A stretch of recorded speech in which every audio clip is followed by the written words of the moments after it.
Okay. Well, good afternoon, everyone. And I'd like to welcome you to the Socially Responsible Business Advocacy panel as part of One Community's 2021 Point of Pride Summit. I'm Katie Loic Sunday, and I'm the Government and Community Affairs Manager at Apple. And we are so happy to support this event. And I want to thank Angela and everyone at One Community for all of the critical work that they do to create an LGBTQ inclusive community in Arizona. So over the next hour, this group will be discussing the importance of social responsibility and business advocacy. Internally, that means adopting policies that support and benefit an inclusive workplace. And externally, it's how businesses are taking action and speaking out on issues that impact society. We'll hear from our panelists and hear about how their organizations are working at the intersection of good business practice and social change. So first, I'd like to start by having our panelists introduce themselves. Neil, how about we start with you? Sure. Thank you, Katie, and thanks One Community and to all of you who are watching and participating today. I'm Neil Giuliano. I'm with Greater Phoenix Leadership, which is the consortium of CEO level talent from the business community here in the metropolitan area. Great. And Vince, how about you next?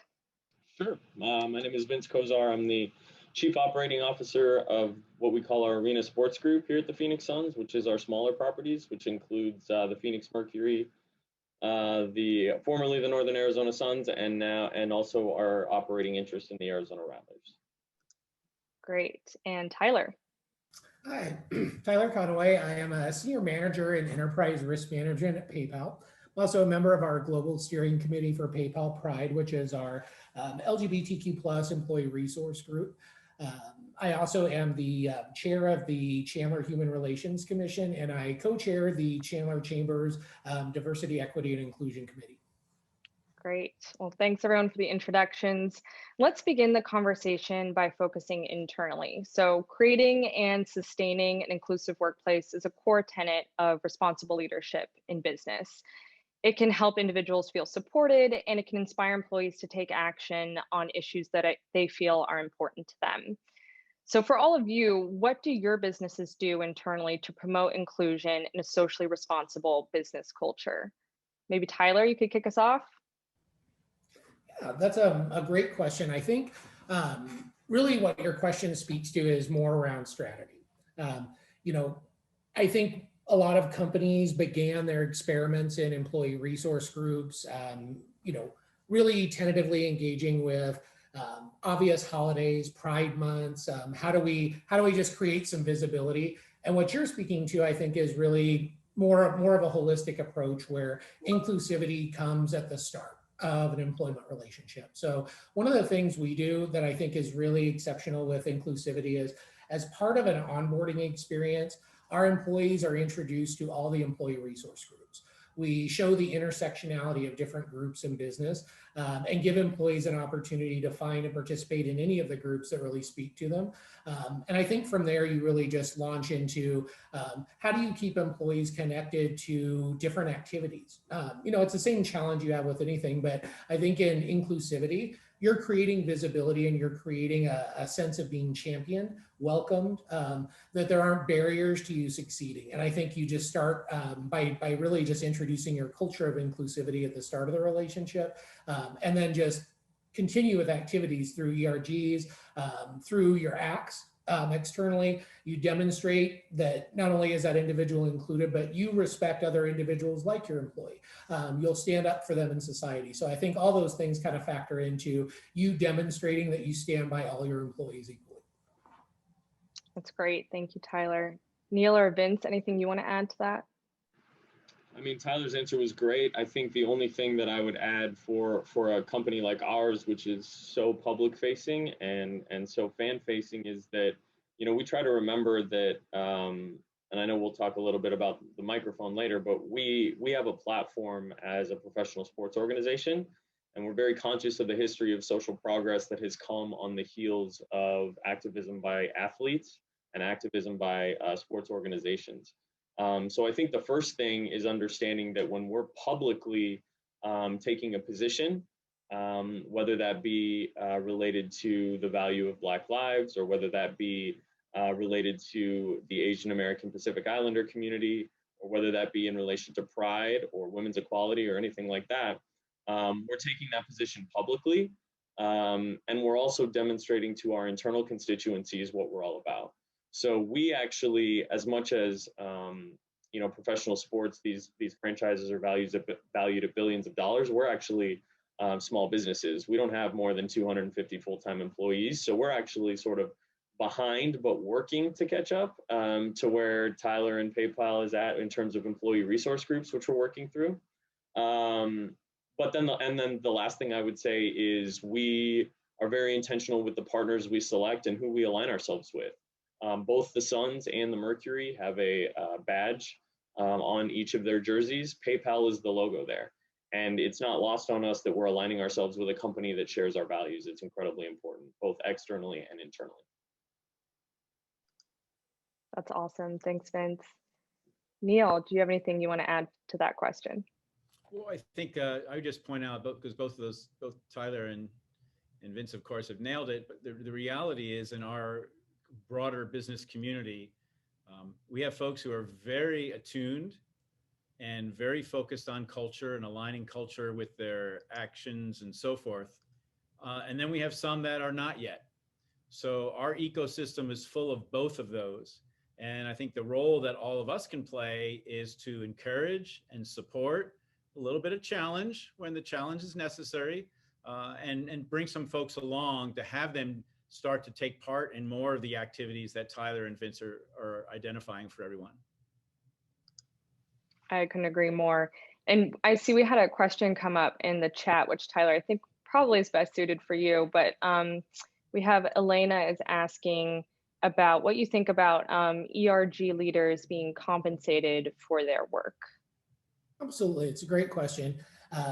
And I think for reference for folks out there that may not necessarily have the context around it, a lot of the employee resource group efforts at corporations come from really more like voluntary contributions from employees, people who want to contribute to creating the employee resource group and a lot of the philanthropic things that are done. I think for ERG leaders, there's definitely a fair case for compensation. You see a lot of companies really working to evolve their diversity, equity, and inclusion programs to be more focused on creating actual roles for those ERG leaders. I think as companies sort of evolve and say, this isn't something that we can resource exclusively with just employees. This isn't something that we can resource exclusively with volunteer efforts. This is a bigger enterprise, and I think we'll talk about it a little later, but as companies try to become a social enterprise, I think they have to demonstrate that with resources. Recently, at PayPal in 2020, we made some big announcements around us taking some funds off of our balance sheet, around $500 million towards equity, really supporting Black-owned businesses in America, and really kind of starting that cycle of investing in communities.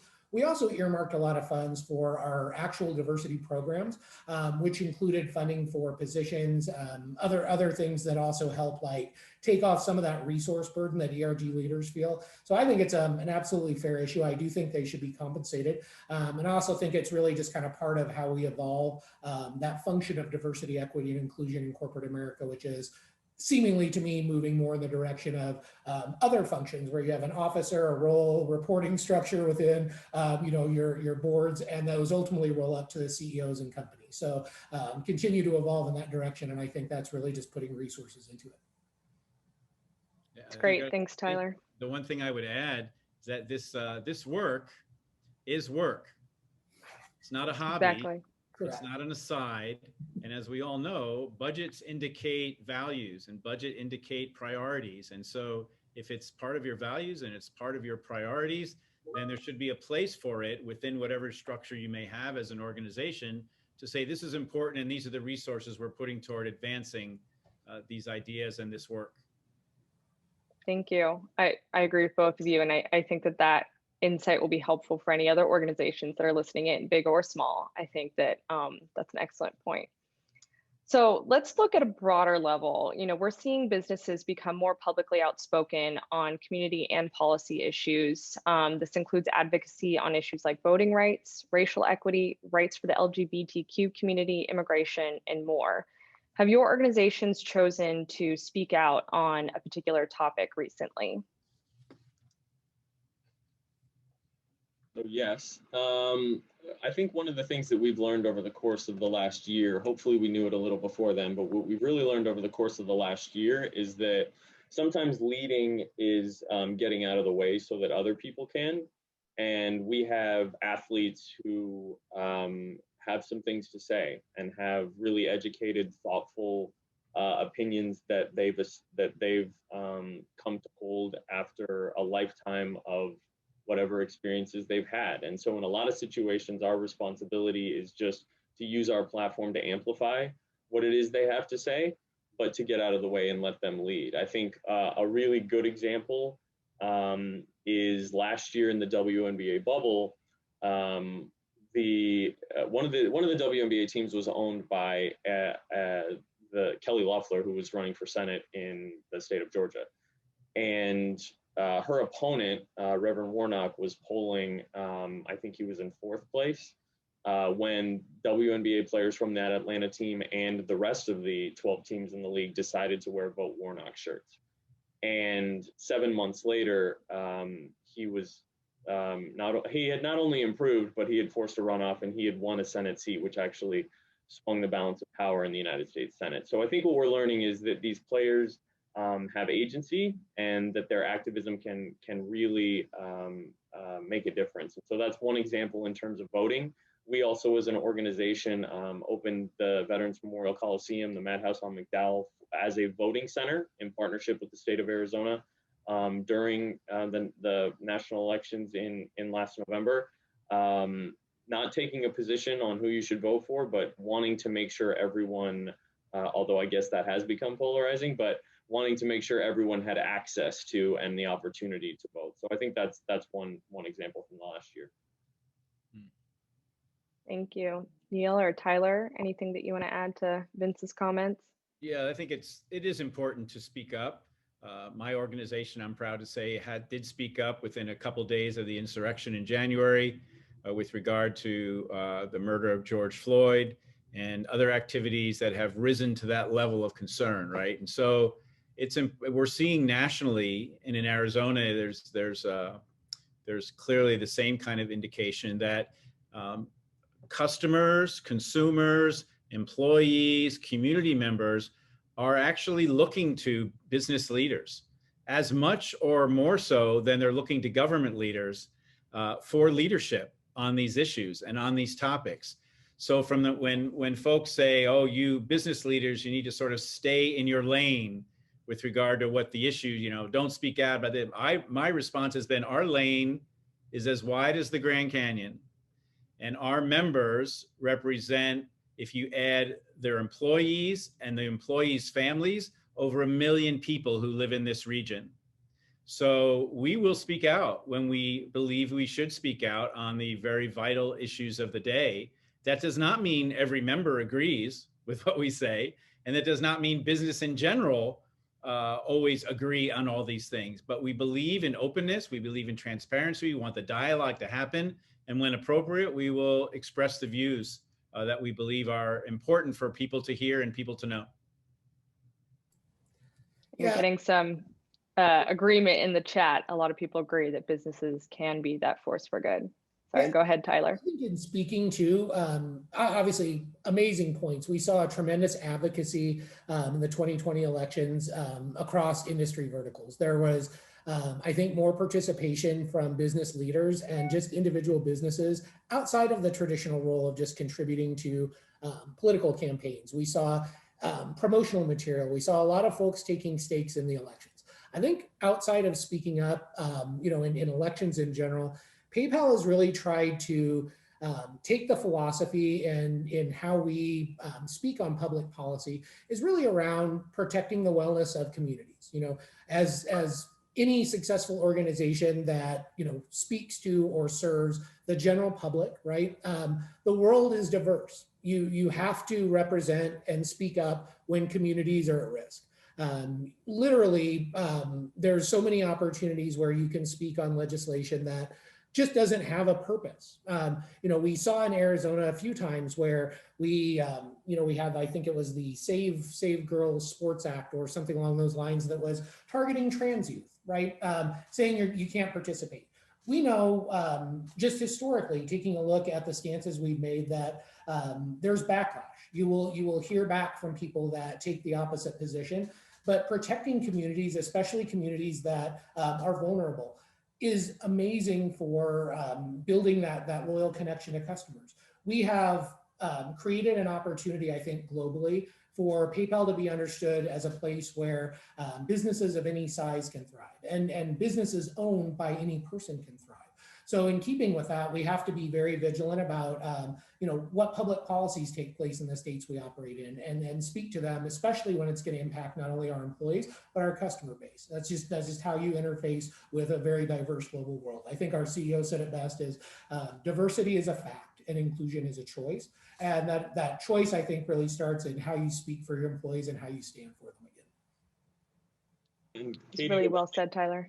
Sorry, the one thing that I would add to what Neil and Tyler said so well is that an organization like ours tends to have a larger microphone than maybe the average company, but it's organizations like Tyler's and PayPal and all the organizations Neil work with, who perhaps are invested with us, but certainly are in our market, who give us sort of the air cover to take positions like that, because those are really, really important business relationships for us. So when they lead in that space, that the momentum that creates, and the others who are able to speak out in those ways, it creates more momentum. And I think thank you for that. I think the only thing I would add, and for the folks watching to, I'm sure they understand it, but maybe appreciate a little more in these very difficult, challenging times that we live in, very polarized, very dysfunctional, quite honestly, is everyone's going to play a different role in the advocacy ecosystem. There's going to be times when Angela and her group and all of you who are watching are going to call and send an email and do all this sort of stuff. And there's going to be other times when organizations or members of an organization like mine will individually be making calls and expressing their opinions, perhaps not in the public view, but a different level of advocacy. And so it's important to understand, I don't think any of us ever knows at one given time everything that everybody else is doing, right? That's kind of impossible, but everyone will have the opportunity to provide their voice and be advocates in the way that they think they can be most effective. Quite honestly, with some of the issues we deal with, it's more effective for me sometime not to be on a position paper and not to let everybody know this is what our position is, right? It's actually better for me to have conversations with people and talk to people without them already presupposing what I believe in. My opportunity to have influence from an advocacy standpoint might be greater in that instance than just giving the name of our organization or encouraging a couple of our members to give their businesses to a long list of organizations that are working it. So advocacy is complex. Angela and her team do it very, very well. And we all try to play the roles that we can play to be most effective for the outcome that we want. Thanks, Neil. I love that idea of the advocacy ecosystem. I think it's so true, and all of your comments illustrated there's so many different ways that businesses can choose to be part of the solution and can be effective in the ways that they do it. Before we go to our next question, I did see another comment come up in the chat, and someone was asking about this idea of cancel culture. And is that something that any of you have run into before, or do you find that that dynamic ever prevents business leaders from wanting to take a public stance on different issues? Well, I think the answer is, an easy answer is yes. These issues are complex, and the same policymakers that we may agree with on issues A, B, and C, we totally oppose the views that they have on X, Y, and Z, right? That's just the reality of our world, right? We all have more than one thing at a given time that we may be working on. Having said that, it is important to acknowledge that your voice will matter. And for myself, I cancel culture. I think the whole concept of cancel culture is misguided and it's wrong. Cancel culture is telling people they should not have a voice. And even the people I disagree with vehemently still have a right to their voice. So have at it, and I'm going to have at it, and we'll see who can have the most influence and who can prevail. That's not the majority view that way, especially more on the progressive side, but that's the way I approach it. Thank you for that insight, Neil. And I think it fit well with another comment that came up in the chat about being able to share your opinions and make sure that everyone's voice is heard. And that actually is a good transition into our next question, which is when businesses do choose to use their voice, they clearly have the ability to create a lasting impact. So from your perspectives, what do you think makes business advocacy so impactful? Maybe Vince, do you want to kick us off? I thought Tyler was ready to kick us off. You both kind of looked like you're about to go. Go ahead. I think, the easy answer for me on this one is just really businesses have two primary areas to me that they have an advantage in advocacy. I think depending on the business, you have scale, you have reach across, here in the United States, you'd have, national reach, you can have international reach. You're connected to issues and kind of probably take on more responsibility as you grow your global footprint. You're connected to more countries, more sets of issues, right? So I think as you look at serving markets, the markets generate the issues you need to advocate on that are important to your business. But businesses are particularly effective because when they're larger businesses especially and make changes, they impact a larger scale of people. I think the second component, and I think this is one very much more personal to me as someone that manages a team of awesome analysts, I think it's really how we acknowledge the amount of time we spend working and the impact and the influence on our psychological wellness that an inclusive workplace and having someone in the workplace advocate for you does. I think, it goes without saying that having a job, having a roof over your head builds tremendous self-esteem. Having a career, all those things are very important to kind of a satisfactory experience in life in general. Knowing that who you are isn't an impediment to that success, that your employer stands up for you, that you're not as vulnerable. You have a kind of a big ally behind you, really does cement a lot of psychological wellness for people. So I think as you stand up for your employees and you really are an advocate, you're just adding that extra comfort layer on something we all have to contribute a lot of our life hours to, which is, our livelihoods, our crafts. At least you're doing it with someone that stands with you, and you're doing it in a way that has that beyond the material to it. You're there for a purpose. You're also there knowing that you're accepted and fully included. Yeah, what I would add also is I think a lot of times we frame these conversations about business advocacy around what are the potential pitfalls of saying something, and I think another important thing to always consider: what are the pitfalls of not saying something? For starters, we look at the talent that we have within our building. Fans we can talk about and players we can talk about, but we're trying to recruit and retain top talent to work inside our organization. And if our organization has an opportunity to stand up about something or for something that is incredibly important to the folks who work with us, and I think we all know, we've all seen statistics around as the workforce gets younger, how important it is for people to work at a place that reflects their values. What is like I said, what is the cost of not saying something? And I think in terms of recruiting new talent, retaining the talent we have, there is a cost there. And the other thing I would say is, it's just that I always tell people, the ship has just sort of sailed. It feels like it's new that these companies are sort of or teams or organizations are deciding to have a voice. And we mentioned cancel culture. Maybe if we beat them down or say we won't go to their games or say we won't buy their products, they'll stop doing that. I mean, the reality of it is the toothpaste is out of the tube, right? That's not going anywhere, whether it's at least in my space. From players to our organization to our leagues, it's just quite frankly not going anywhere. And so channeling that into the best way to make an impact in your communities has now become the focus. Yeah, that both Tyler and Vince really summed it up really well. I like to acknowledge the fact that every one of us is a consumer, and so therefore we have relationships with businesses. I'm sitting here using electricity from the main power company to keep cool. I'm on my MacBook Air product. I'm sitting on a chair that I bought in Tempe. You just kind of go down. So as consumers, we have a relationship with business.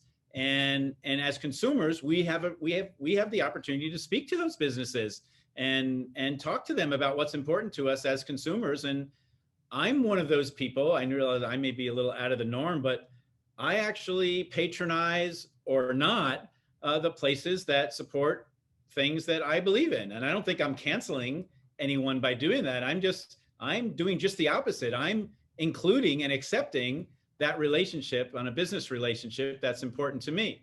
So it's all interspersed, and in a more and more complex society, more and more voices are going to rise, and that's more and more opportunity for us to bring people along and help them understand our issues in more compelling ways, so they too will not just be silent, but will become advocates. Thanks, Neil. And those are all great points. And I see Angela said in the chat, one community's first tagline, you vote with your wallet every day.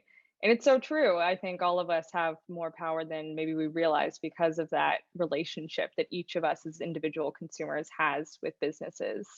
And it's great to hear from all of you about how your different organizations are taking that step. You know, maybe it starts with just being vocal on something, and businesses start to hone their expertise, and then they put that into action and bring it out to the world. And I think it's really incredible to see how that plays out. So all of you actually kind of started to touch on this, which is our next question.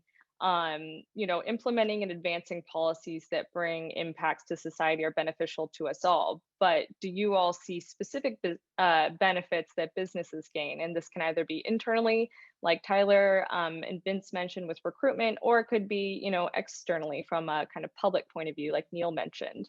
Anything else you want to add to that?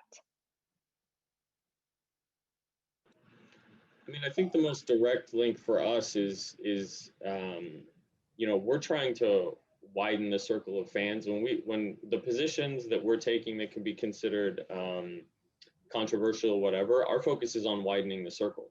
Our focus is on everyone being welcome at our games. Our focus is on lifting up and providing representation and visibility to groups that marginalized groups that may not always receive that.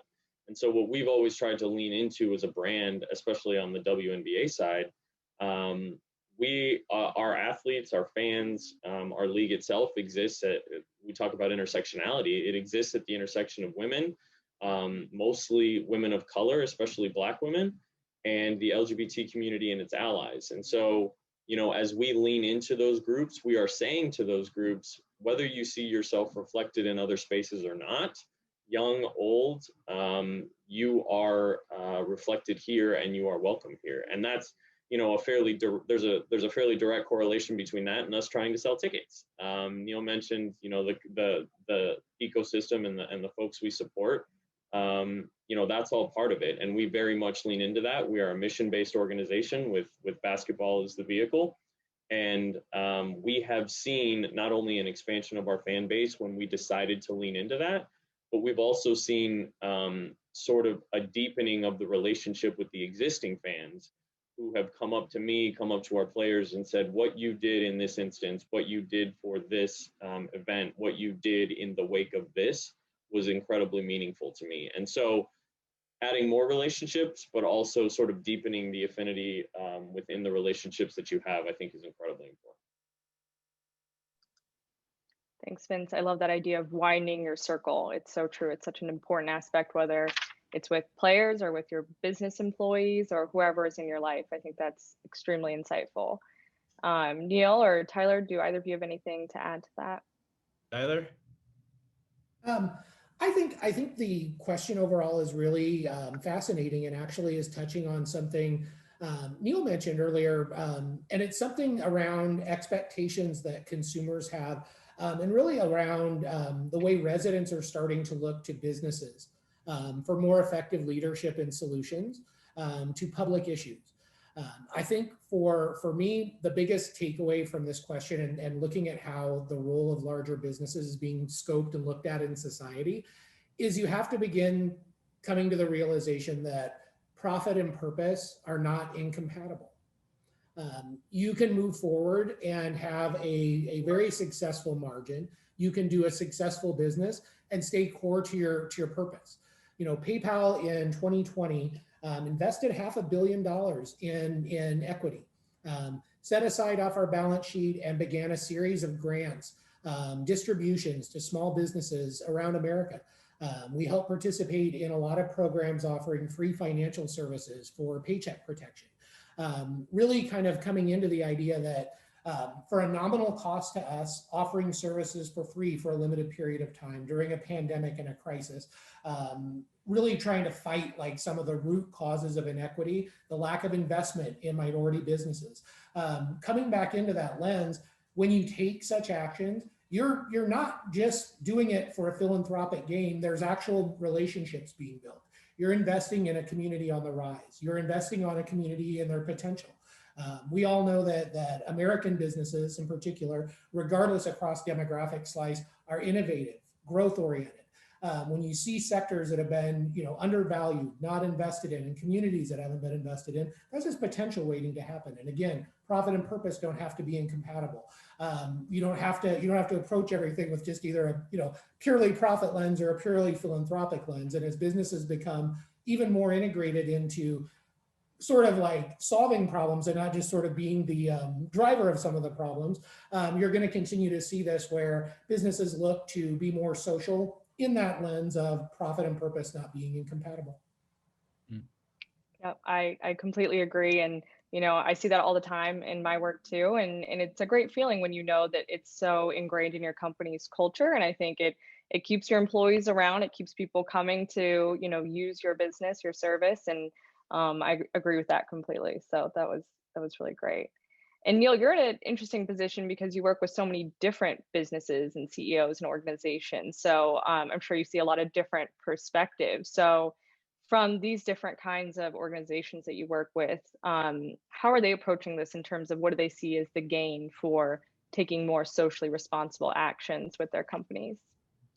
Good question. And I think it goes back to their relationship with their consumer, their relationship with their employees, and wrapping those two together to make sure that there's a good alignment, an alignment that people are comfortable with, both as employees and then the relationship the organization has with their consumers.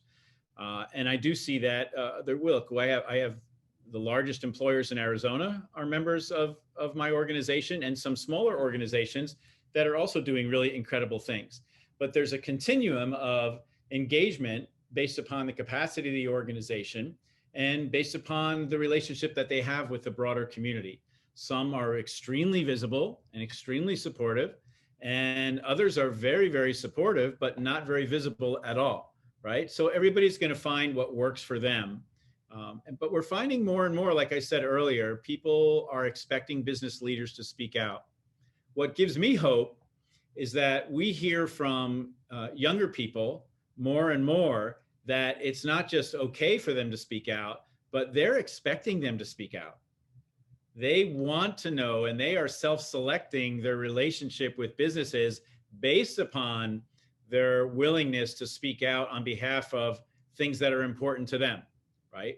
And again, it's not so much a cancel culture, it's a welcome for those with like values and like beliefs for how we want to live together as people in this right now. It is a very, very difficult, disjointed, and dysfunctional society when it comes to issues and our politics and everything that we're dealing with. I mean, it just is.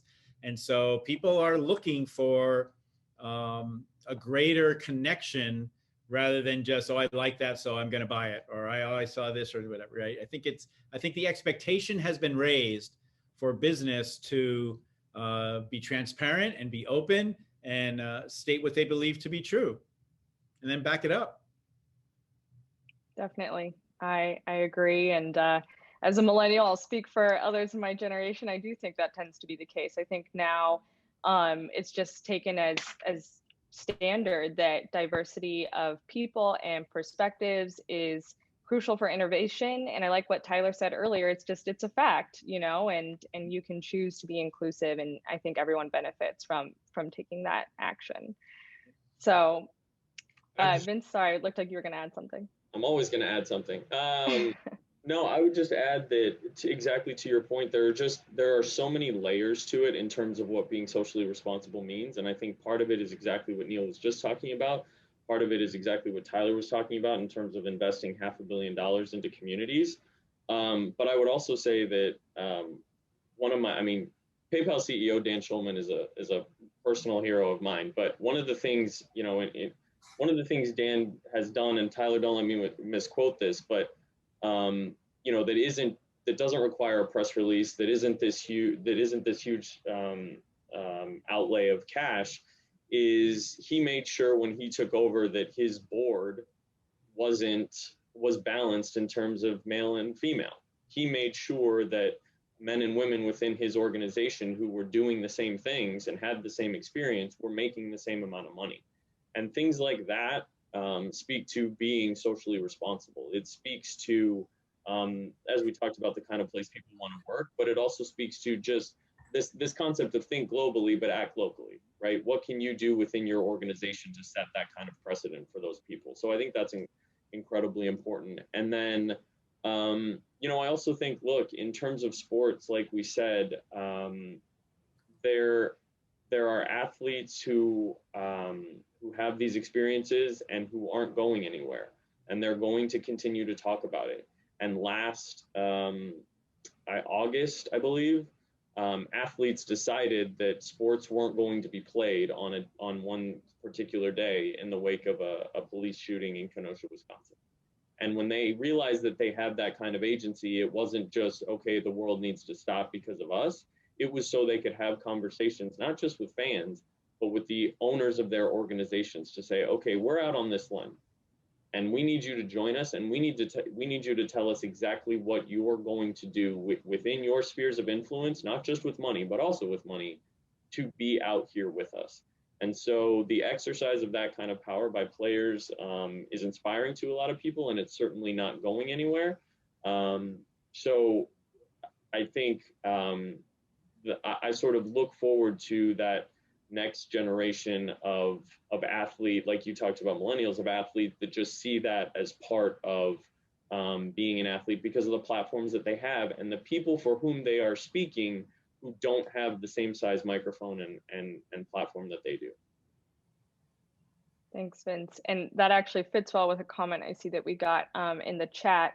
We do talk a lot about millennials and, Gen Z and these younger generations who, see a lot of this as an important part of their value ecosystem. But also we still have, a large, significant portion of our population, which are older generation. So, from all of your perspectives, how do we re-engage those populations that maybe aren't always at the forefront of these conversations, or maybe who want to be, but feel like, they don't have the same microphone that some of the younger generations do? Yeah, I can chime in on that. I think from having worked in advocacy, you never put somebody sort of off to the side. Everyone should be an opportunity to communicate with, and everyone can be enlightened and understand your position. You have to have an approach that allows you to have that opportunity. If you aren't working to have that opportunity, you're never going to change hearts and minds, right? If I only talk to people who are on this call about these issues, then I'm not influencing anybody, because chances are everybody pretty much, we're all kind of on the same page. I have to have conversations with people who may not agree with me all the time, but at least will let me have that conversation. And I can't discount them because I want a win tomorrow, right? You think of the progress we have made in this LGBTQ AI plus community, and just the fact that it's QAI plus means that it's broadened, right? It's different than it was when I was running GLAAD in 2006. It's different than it was even 10 years ago, right? So we have to be open to that evolution. We wouldn't be where we are if people had not evolved to where they are today. So let's look at everybody in the broader business advocacy ecosystem as an opportunity to learn more about our issues, appreciate them in ways that they don't appreciate them today, perhaps, and see when we can bring them in. And one community has been masterful at doing that in Arizona. and it's been a tremendous success. And so individually and collectively, I would encourage us to take that kind of approach. Don't write anybody off.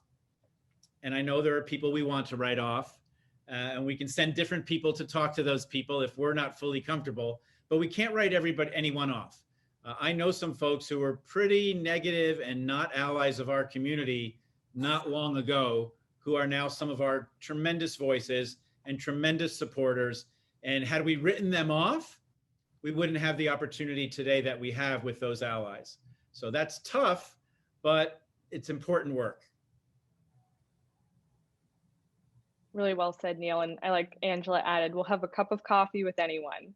And I agree with your shout out for one community. I do think, you know, you all have done an excellent job in making sure that every community within your state is engaged in this work and understands the significance of this work. So that's incredible.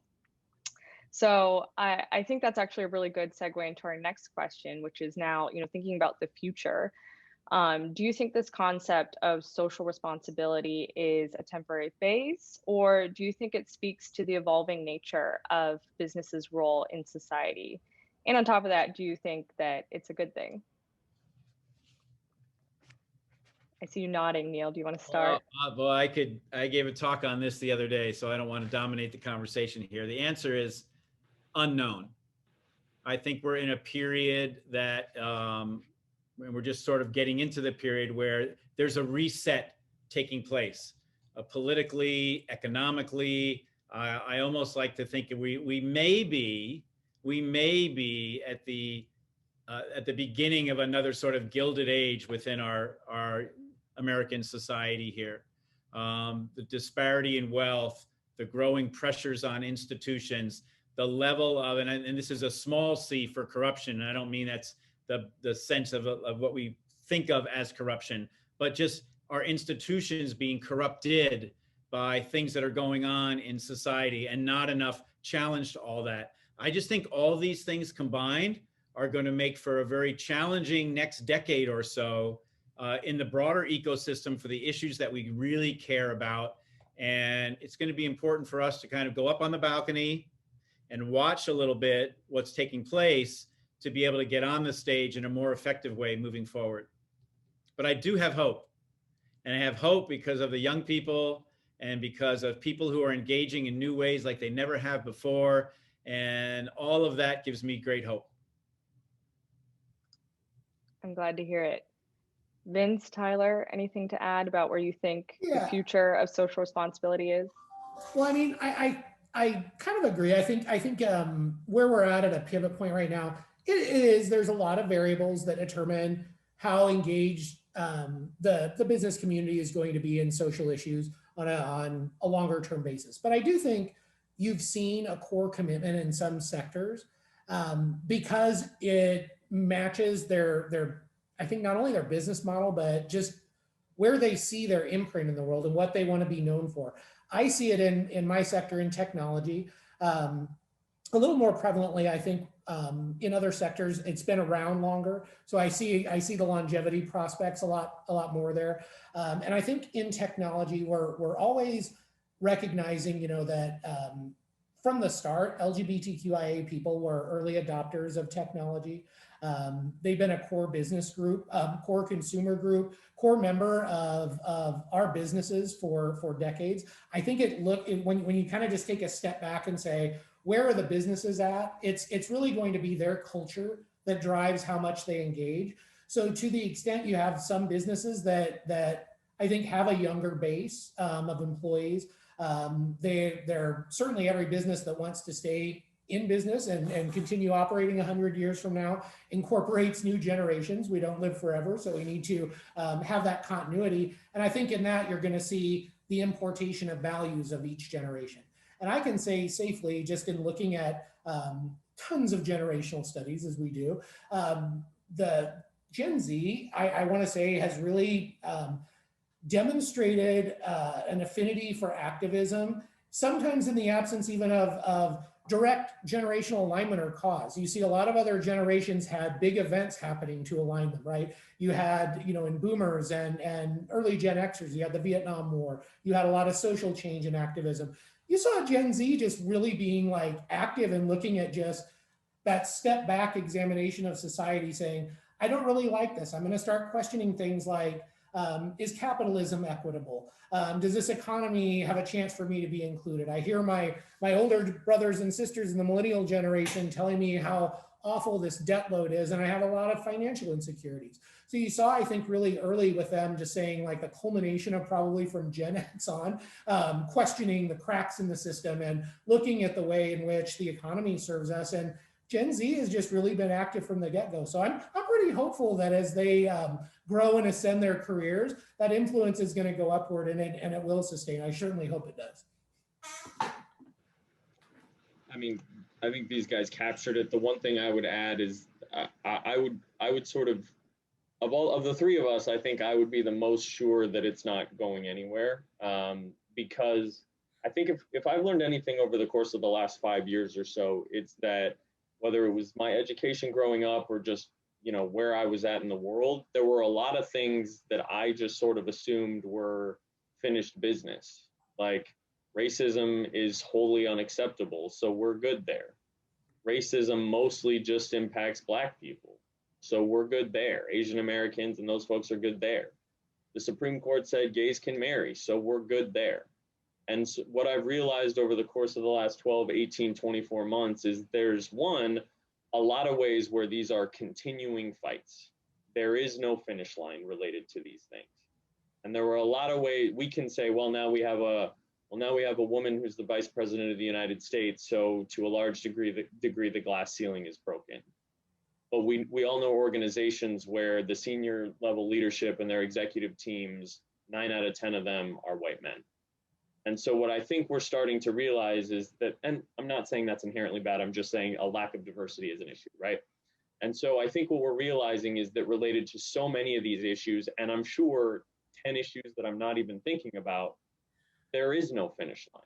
And we're going to continue to see people and therefore see organizations who are looking to make sure we are progressing in a way that makes our company cultures, our society at large, more diverse, more equitable, and more inclusive. I mean, DE&I isn't just a fad in my mind. So I think that's what gives me the confidence to say that level of responsibility, what employees are going to expect of their employers, what employers are going to expect of their municipalities, and what we're all going to expect of our state and our country and each other. I don't see that as going anywhere. I love that description, Vince, that there's no finish line. I think it's an important reminder for all of us is that this work continues on. And I see that we have some folks in the chat who are agreeing with that sentiment as well. So we're getting into the last few minutes of our panel today. I figured I'd maybe turn it over to each of you and see if you had any closing thoughts, calls to action, anything else that you'd like to share with all of the folks who've tuned in today. I'll go first because I don't want to have the last word after these two guys. So the first thing I would say is buy Phoenix Mercury tickets. And I would say that because, as Angela says, you vote with your wallet, right? If there are companies, if there are organizations, if there are individuals who are outspoken and reflect your values, it's incredibly important that you support them, whether it's a sports team or anyone else. Because here's the thing, whether on social media or elsewhere, the people who disagree with those positions are always the loudest, always.